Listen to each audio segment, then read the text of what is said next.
Bismillahirrahmanirrahim. Assalamualaikum warahmatullahi wabarakatuh.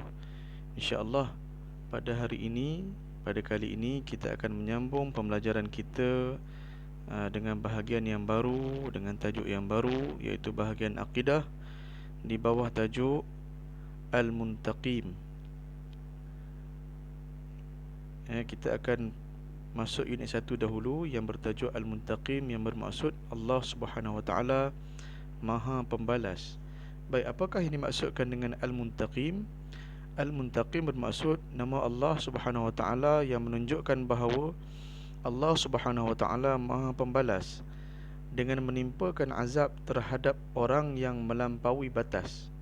Allah Maha Pembalas terhadap orang yang melampaui batas. Baik, apa dalilnya yang berkaitan dengan Al-Muntaqim? Firman Allah Subhanahu Wa Taala dalam surah Az-Zukhruf, surah ke-43 ayat 41, yang berbunyi, a'udzubillahi minasyaitonir rajim, fa imma nadhhabanna bika fa inna minhum muntaqimun, yang bermaksud, maka kalaulah kami wafatkan engkau, sesungguhnya kami akan tetap menyeksa mereka. Ini kata Allah Subhanahu Wa Taala kepada Nabi lah, ya. Baik. Jadi jelas disebut di situ muntaqimun, muntaqim. Kami akan menyeksa mereka, membalas mereka dengan balasan seksa. Baik. Apakah yang dapat kita fahami berkenaan Al-Muntaqim?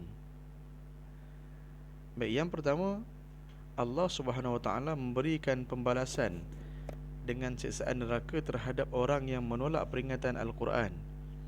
Maksudnya, kita main-main dengan perintah Allah, kita main-main dengan peringatan Allah, tidak endah dengan peringatan Allah, maka Allah akan balas dengan siksaan neraka.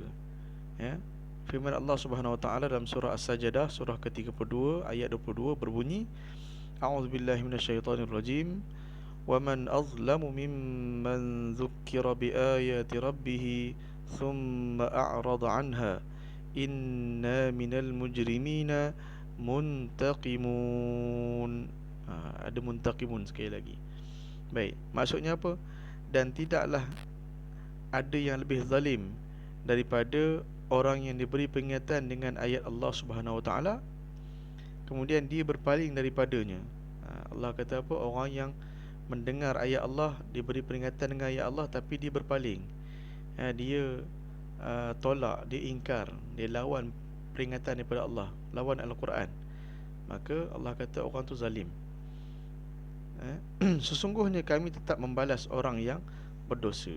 Mereka ni orang-orang yang berdosa, orang yang menolak peringatan daripada Allah, peringatan daripada Al-Quran. Baik, yang kedua, Allah Subhanahu Wa Taala menimpakan azab dalam peristiwa Ad-Dukhan. Baik, kalau kita dengar Ad-Dukhan ni, ilmu akhir zaman ni, Ad-Dukhan ni peristiwa yang akan berlaku pada akhir zaman, tapi ini pernah berlaku lah, Ad-Dukhan, asap.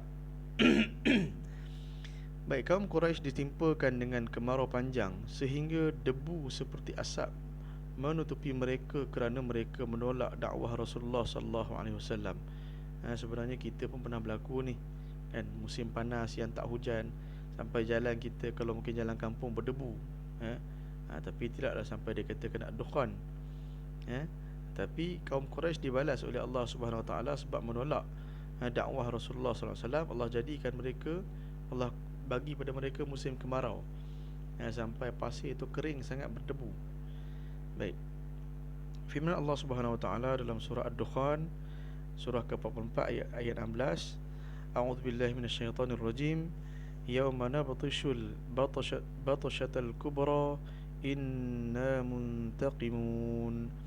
Maksudnya, dan ingatlah pada hari kami timpakan kamu dengan paluan, pukulan yang berat, pukulan yang besar, sesungguhnya kami tetap akan menyeksa dengan azab yang seberat-beratnya. Allah seksa di dunia dan Allah seksa di akhirat, disebabkan keingkaran untuk beriman kepada Allah Subhanahu wa Ta'ala. Baik, Yang ketiga, yang terakhir,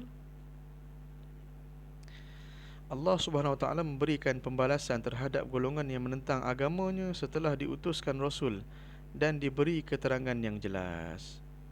Ya, dah cerita elok-elok dah hantar Rasul lagi, tapi masih lagi tolak, masih lagi lawan agama Allah, maka Allah akan balas, bagi pembalasan. Baik, firman Allah SWT dalam surah Ar-Rum, surah ke-30 ayat 47, A'udzubillahi minasyaitonirrajim. Walaqad arsalna min qablika rusulan ila qaumihim faja'uhum bil bayyinat fantaqamna, ni muntaqim ni, fantaqamna minal ladzina ajramu wa kana haqqan alaina nasrul mu'minin. Maksudnya, sesungguhnya kami telah mengutus sebelummu wahai Muhammad para rasul kepada kaum masing-masing. Setiap kaum Allah utuskan rasul, lalu mereka membawa kepada kaumnya bukti yang nyata, dalil-dalil daripada Allah Subhanahu Taala, daripada kitab, keterangan-keterangan yang jelas. Kemudian kami menyeksa orang yang melakukan kesalahan. Apa kesalahannya? Mengingkari Rasul, mengingkari dakwah yang dibawa oleh Rasul. Dan sememangnya menjadi tanggungjawab kami untuk menolong orang-orang yang beriman. Siapakah orang beriman? Para Nabi dan pengikut para Nabi dan Rasul alaihi wassalatu wassalam. Wallahu a'lam.